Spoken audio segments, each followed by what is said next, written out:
Assalamualaikum warahmatullahi wabarakatuh.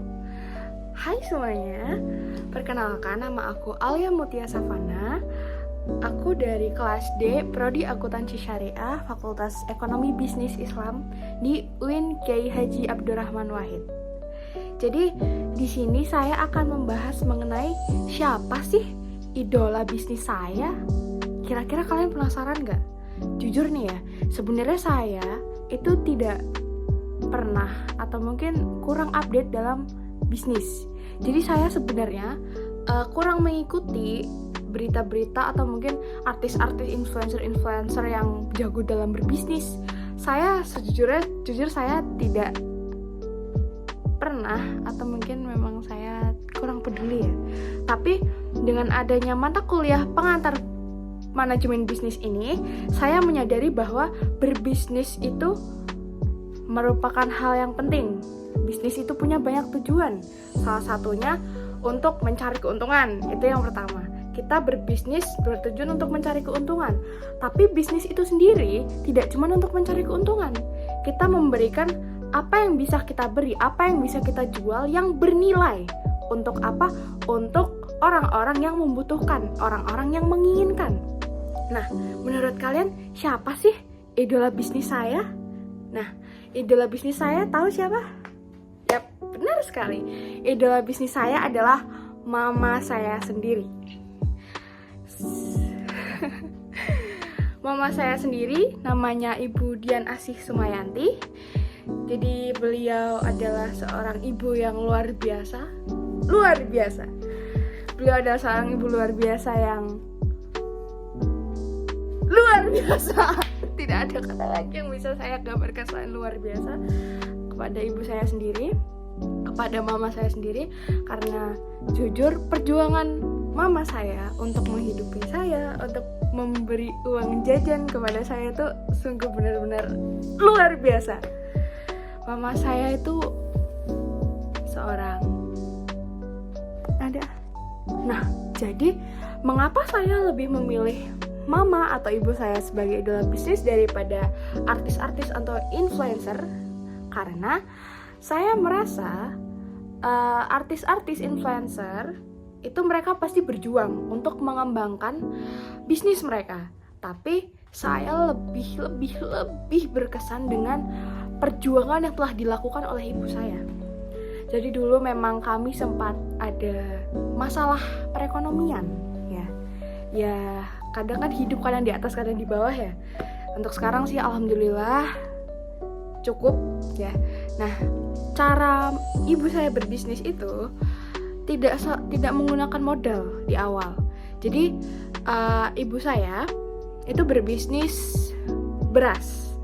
Jadi ibu saya memiliki teman atau kenalan yang produksi katul atau beras yang akan dijadikan beras-beras kayak kiloan, mungkin 5 kilo, 10 kilo, 15 kilo, 20 kilo gitu. Itu tergantung orang-orang yang ingin membeli. Nah, dari sini ibu saya tidak menggunakan modal untuk membeli beras tersebut kemudian menjual-jualkannya ke orang lain. Tapi tahu nggak apa yang ibu saya gunakan untuk mendapatkan hasil dari bisnis yang tanpa modal tersebut? Coba tebak apa? Ya, benar. Kepercayaan. Meskipun ibu saya waktu itu ya tidak punya modal ya. Karena zaman sekarang kan bisnis nggak pakai modal tuh bisnis apa sih gitu. Nah, ibu saya ini orang yang sangat disegani oleh orang-orang. Orang yang benar-benar dipercaya. Karena ibu saya pun tidak pernah mengkhianati kepercayaan orang lain. Jadi ketika dalam berbisnis, kepercayaan itu salah satu hal inti yang paling penting menurut saya. Dan itu terbukti bahwa ibu saya bisa menghasilkan ratusan bahkan mungkin puluhan ataupun belasan juta dari hasil jual beras tanpa modalnya tersebut. Berdasarkan apa? Kepercayaan. Meskipun menjual beras tuh pasti untungnya kan cuma sedikit ya per kilonya kan, mungkin berapa ratus perak saja. Tapi konsistennya ibu saya ya pantang menyerah, konsisten, dan selalu melihat anak-anaknya, memperjuangkan anak-anaknya, berusaha untuk memberi makan, berusaha untuk ngasih uang jajan, membiayai sekolah, kuliah. Akhirnya kami berada di titik sekarang ini, alhamdulillah. Nah, kemudian saya melihat ibu saya sebagai idola bisnis membuat saya memikirkan sebuah perencanaan bisnis. Ibu saya berbisnis beras, yaitu dalam bidang pangan. Nah, kebetulan saya juga suka jajan, jadi saya berkeinginan untuk membuat sebuah perencanaan bisnis kuliner, ya.